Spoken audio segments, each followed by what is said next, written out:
Olá, meus anjos! Hoje nós vamos falar um pouquinho sobre a proclamação da República, né?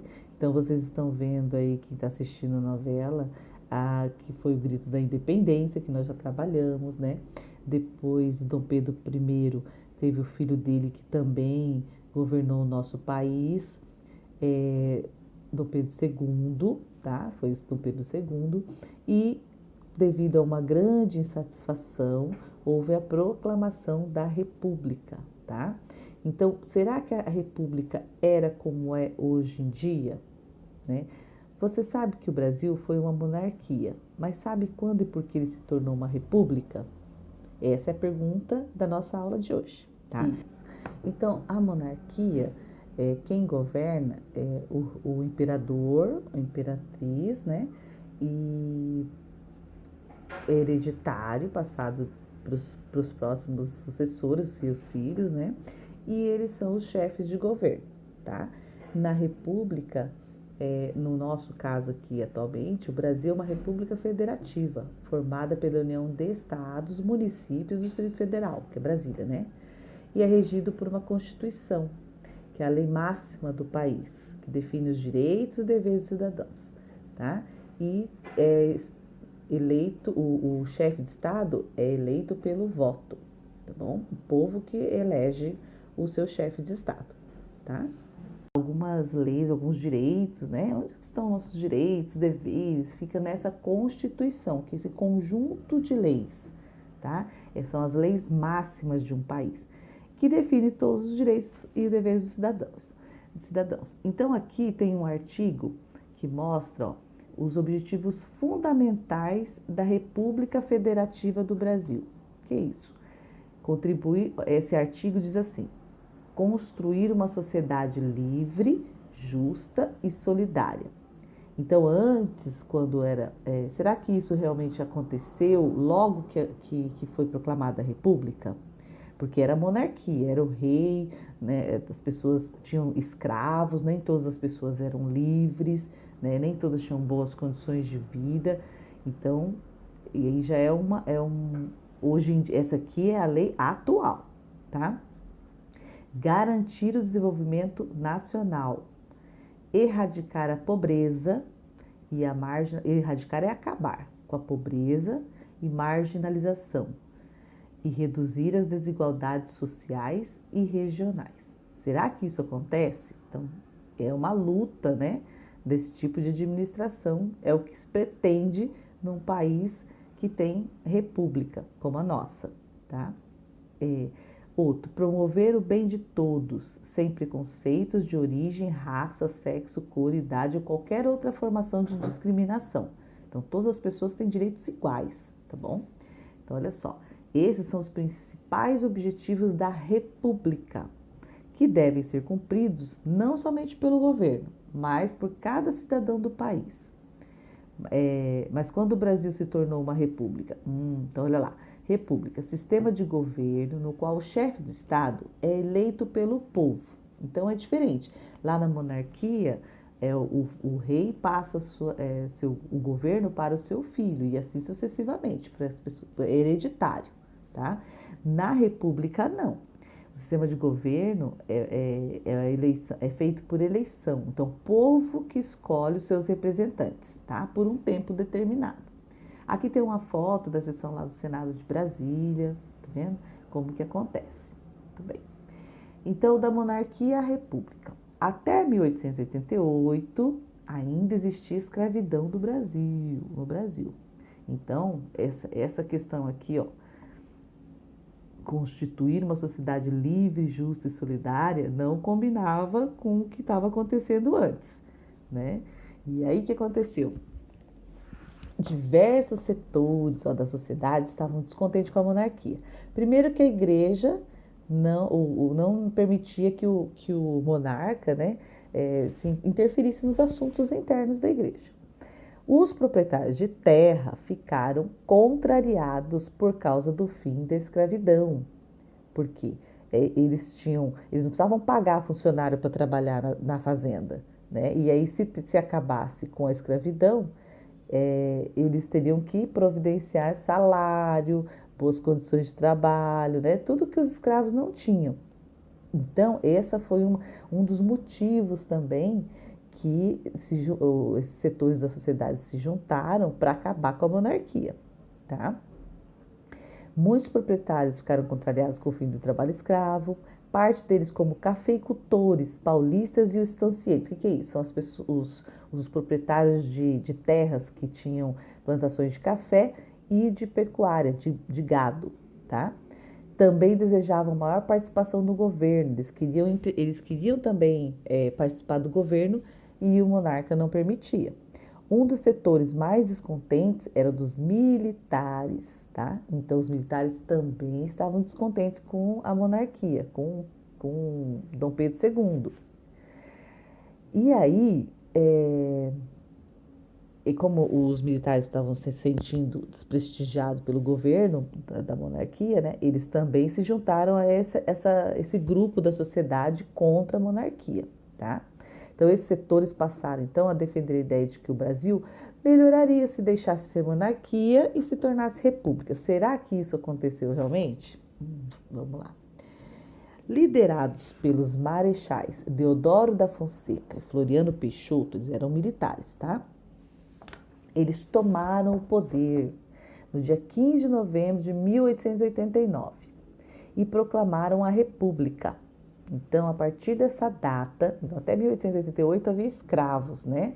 Depois eles, com a Lei Áurea, libertaram os escravos. E aí começou a revolta também dos fazendeiros, dos cafeicultores.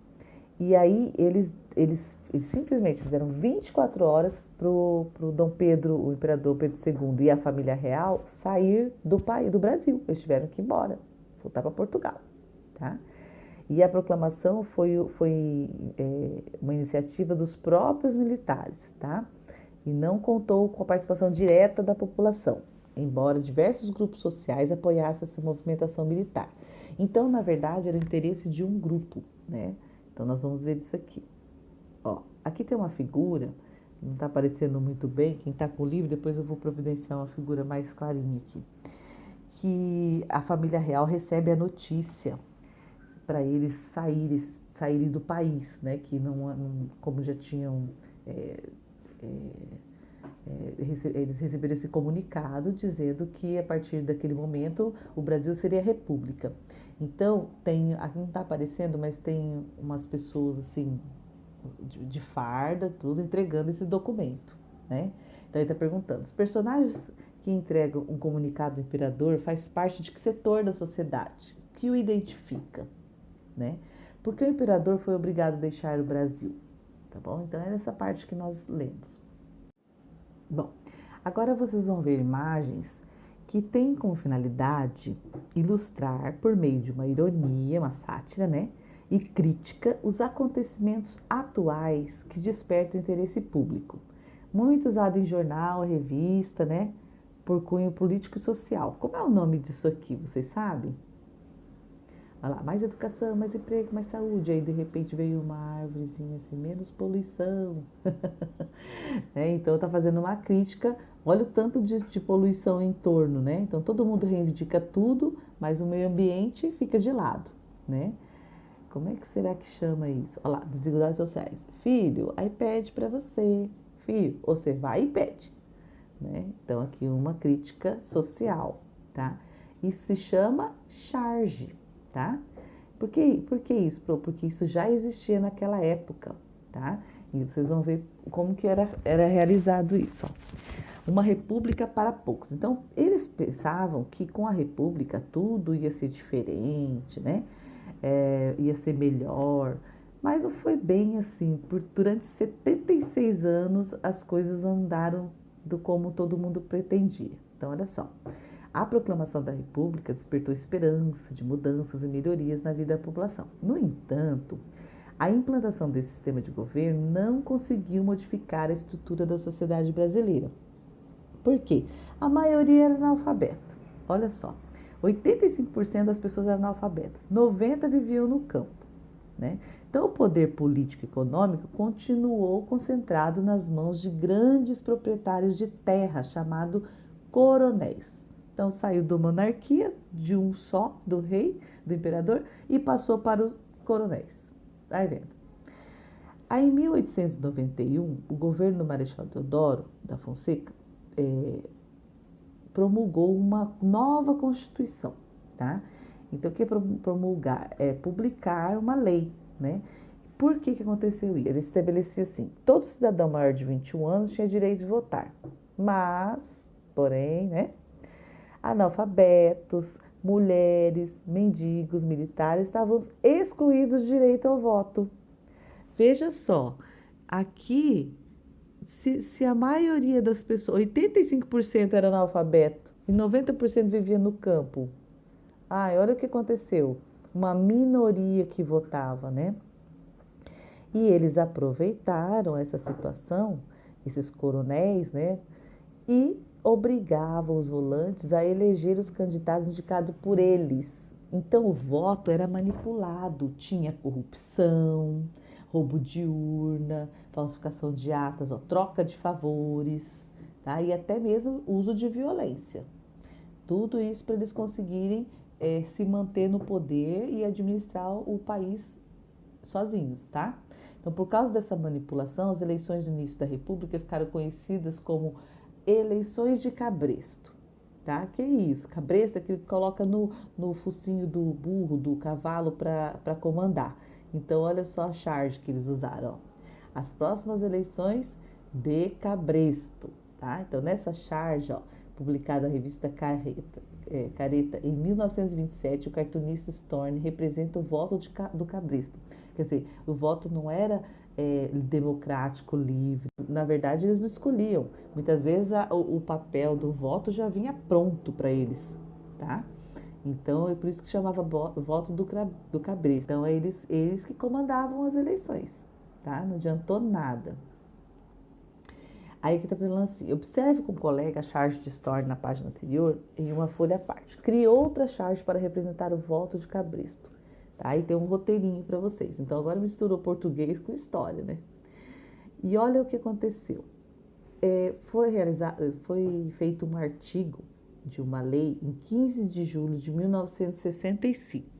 Muito bem, olha só, de 89 a 65, que dizia o seguinte: dar, oferecer, prometer, solicitar ou receber para si ou para outrem dinheiro, dádiva ou qualquer vantagem para obter ou dar voto e para conseguir ou prometer abstenção, ainda que a oferta não seja aceita, você terá pena de reclusão de até 4 anos e pagamento de 5 a 15 dias multa, tá?